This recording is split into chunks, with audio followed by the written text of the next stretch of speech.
It was inevitable that the Shaolin Masters had me join them. They knew just how much future initiates could learn from me. Shujinko was one of my earliest. His ability to absorb anyone's powers and skills was amazing. With the right training, he could become our greatest champion. I knew that I alone could give it to him. But as his proficiency grew, so did his ego.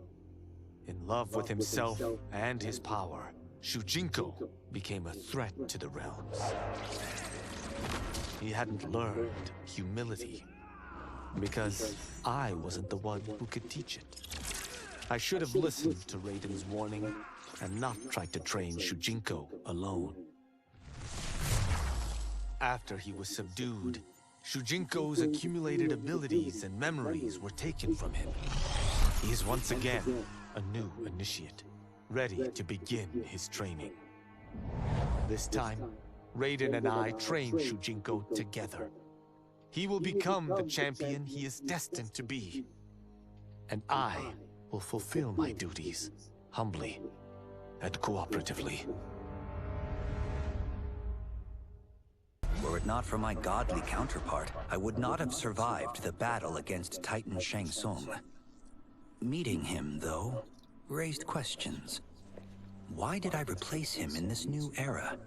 Why was I made mortal? Lord Liu Kang told me of his Raiden's nobility and righteousness, about his steadfast leadership in the defense of Earthrealm.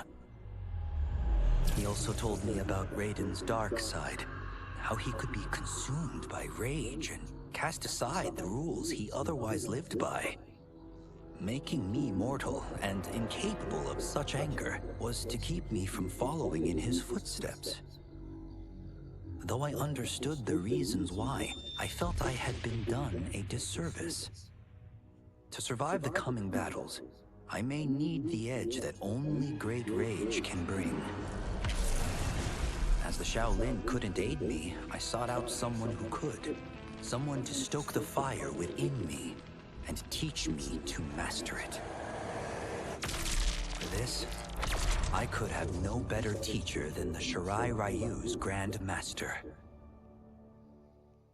Quan Chi's defeat had cost me everything.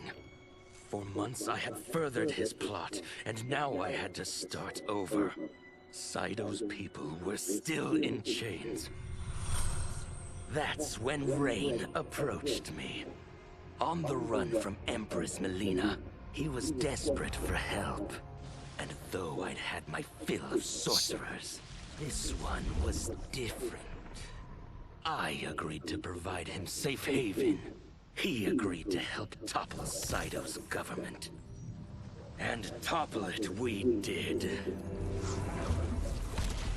Rain summoned a wave so fast, so powerful, that it crushed the capital. Saido's fascist rulers were swept away. My people are finally free. They can chart their own course, needing only to follow their own desires. Their lives are now blessed by anarchy.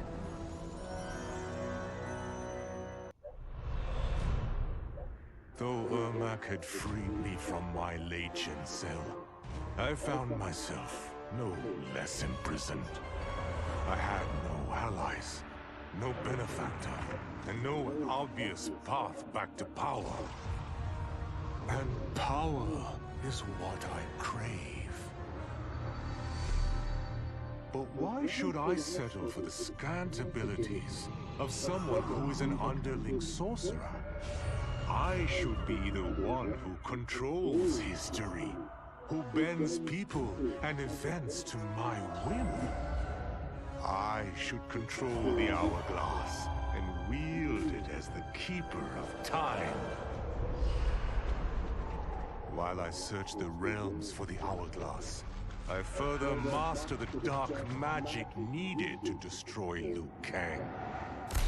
My quest may take a lifetime, but it will be worth it.